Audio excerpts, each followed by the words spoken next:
Good morning and welcome back to Coffee Break.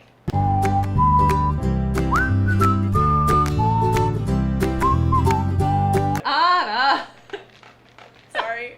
It's so warm out lately that I had to do iced coffee today. It's true. I'm just not a fan of iced coffee. I'm gonna stick with my tea. So today is another day in the life episode.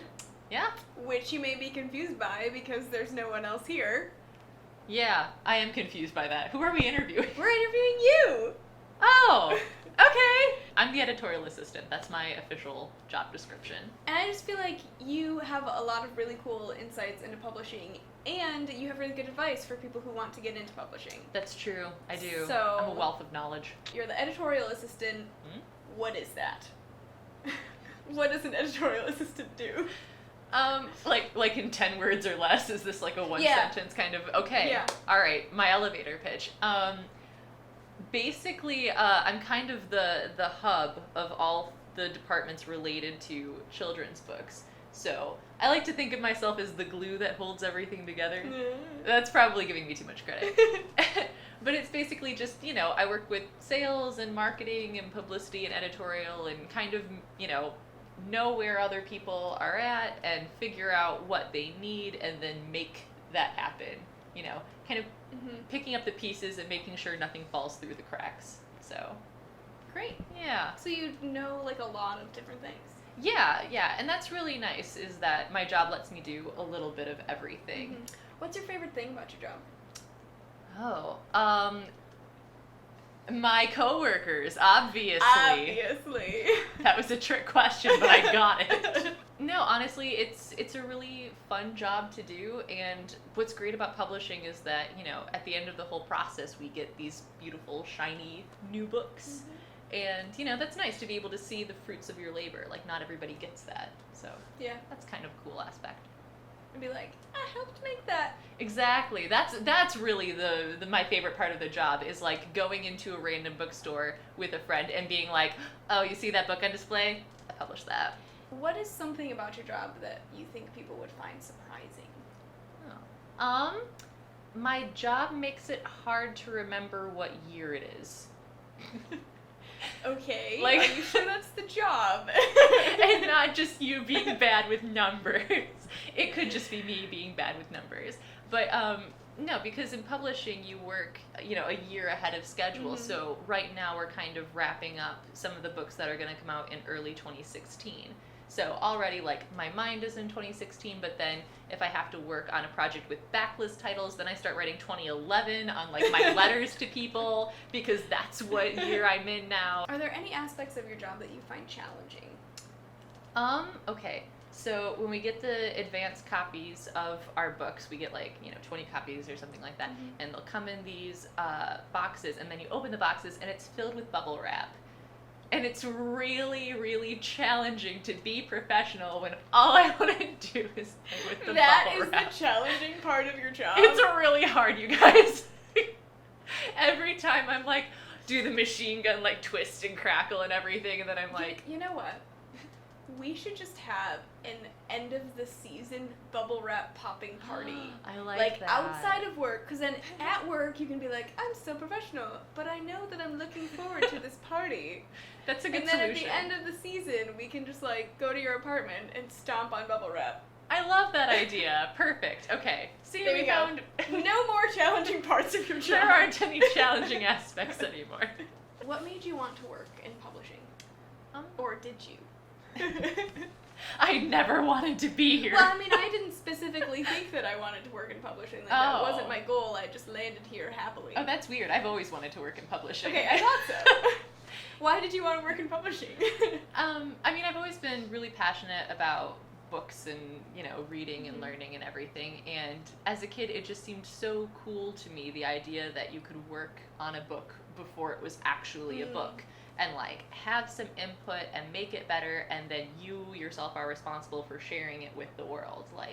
That just seemed like a really awesome concept to me, that I could choose what other people read. And because I was always giving book recommendations to people, I just want to force them to read things. Yeah. So, knowing that you wanted to land in publishing, what did your career path look like? Well, I majored in English in college, obviously. And I worked at my university writing center for 3 of my 4 years, and that was a fantastic experience. Like, lots of great editing experience and working with people, and it really teaches you the ins and outs of editing, which is great. And then after graduation, I went to the Denver Publishing Institute. It's actually 2 years from today was our very first class. And that was great because, you know, I met tons of amazing people, and it was great to learn about all the different aspects of the publishing business. And that helps you kind of figure out where you would, you know, best work and what aspects you wanted to help contribute to. And then after that, I heard about the Erdmann's opening, and I applied, and I got offered the job, and I screamed in Kathleen's ear over the phone, and here we are. What advice do you have for people who want to work in publishing? I guess pay attention and be friendly, probably, because... Pay attention to anything in particular? I mean, it's just important to kind of have a working knowledge of the book business, so pay attention to trends. If you find a book that you find really compelling, see who published it, see who edited it, you know, like, it's a good way to kind of figure out where you would want to work in publishing and the kinds of things you would want to do. So that's good, you know, just for your own personal experience and for your working knowledge in general. And another great way to learn about things is by talking to people, so be friendly. If you see someone who is at where you think you might want to be, you know, call them up, ask if you could do an interview, or just talk to people who share your love of Kidlit or whatever it is you're passionate about. So, I mean, that's kind of general advice for anything, really. That's just get a job 101. Yeah, but that's still great advice. So. Well, thank you. I give wonderful advice. Thank you. What do you think you would be, or what field would you be in if you didn't work in publishing? Well, I wanted to work in publishing since I was 9, and the other career I considered when I was 9 was Indiana Jones. Oh, yeah. Yeah. Great choice.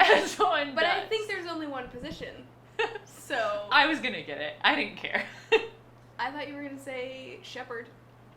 Yeah, I did want to be a shepherd when I was 5. I haven't let go of that dream, though. That's what you would do if you weren't working in publishing. This is retirement plan. I will be a shepherd. Oh, got it. Okay.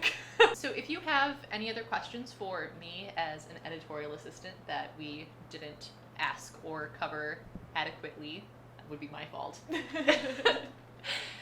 Leave a comment, and I will do my best to respond to you.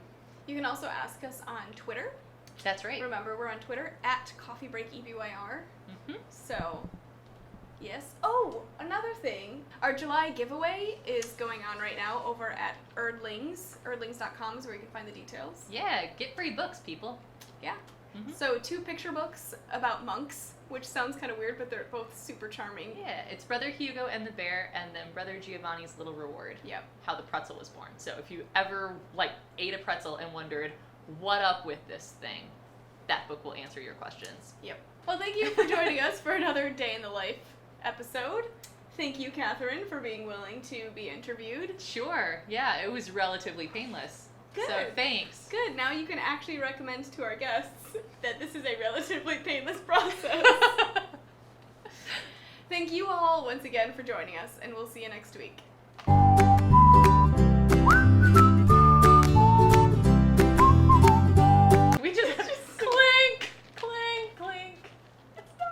It's not gonna clink.